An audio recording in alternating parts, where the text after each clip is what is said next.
Today, we're diving into something truly fascinating. It's a digital diary, a personal compendium from a self-taught coder that maps out their entire journey into the world of cybersecurity. It's this incredible look at how learning happens now, not always in a classroom, but fueled by pure, raw curiosity. So let's get right into it. And this, right here, is where it all starts. Not with some formal class or a degree, but with this simple, honest admission. Just a feeling, back in your 8 or 9, that this kind of stuff was interesting. That's the spark. And that little spark is what ignites the entire journey we're about to follow. So, what do you do with that curiosity? Where do you even begin? Well, like a lot of folks who get into coding, it doesn't start with breaking things. It actually starts with building them. The author's first projects are pretty much a classic story of a tinkerer just finding their feet. And just look at these early projects: an alien shooter game, a simple web browser, a few websites. Now, these might look pretty familiar, right? And that's exactly the point. These are the fundamental building blocks. It's that classic way of learning. If you want to understand how something works, first try to build your own version of it. Okay, so once you've built some things, the natural next step is to start testing their limits, to see how they can be pushed, prodded, and even broken. But, and this is absolutely the most critical part, you have to do it safely, ethically, and that's where the idea of a personal virtual playground comes into play.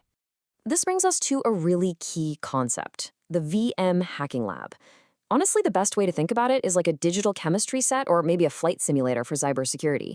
It's a sandbox, a totally isolated space where you can mess around with volatile code and even run real malware without any risk to your actual computer.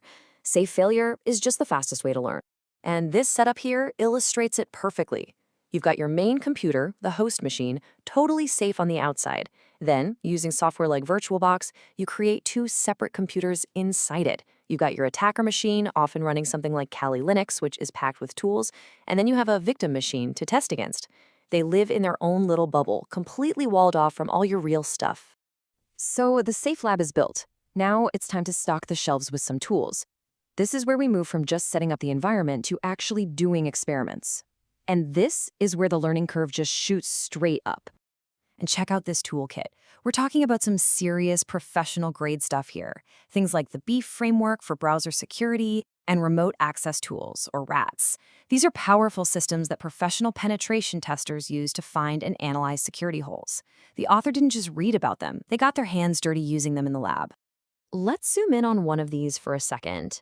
Meterpreter. The author's own notes define it perfectly. It's an advanced tool that basically gives an ethical hacker a stealthy, interactive command center inside a system they're testing.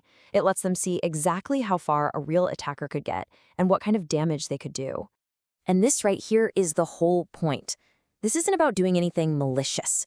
The goal is never to exploit for personal gain. It's to find the weaknesses so you can tell people how to fix them. You have to learn how to break down the castle walls if you want to help build them stronger. But it doesn't just stop at using tools that other people made. No, the next step to really understanding something is to build it yourself. And this is just fantastic. The author created their own custom multi-tool. This is that DIY roll-up-your-sleeves spirit that's at the heart of so much innovation. It's just so cool. Now, looking at the menu, you can see the tool itself is pretty simple and practical. It automates some basic system tasks. But that's exactly the point. It shows an understanding of a problem and then having the skill to actually write code to create a solution. Really complex skills almost always start with solving simple everyday problems. All right, so the final stage of this journey, it goes beyond just using and building tools. It's about taking apart and really understanding the sophisticated threats that are actually out there in the wild. This brings us to a really advanced topic, polymorphic malware. Think of it like this. Standard malware, on the left, has a fixed digital fingerprint. It's like a specific shape that antivirus software can learn to spot. But polymorphic malware, that's a shapeshifter. As you can see on the right, it's designed to constantly change its own code, its own signature, to try and evade detection. Understanding this is absolutely crucial in modern security. So to take that understanding a step further, the author actually ran a piece of ransomware called XWorm Rant inside their protected virtual machine. Now, this let them safely watch the entire attack unfold, from the moment files get encrypted all the way to the decryption process, all within their controlled lab. I mean, that is hands-on learning at its most advanced.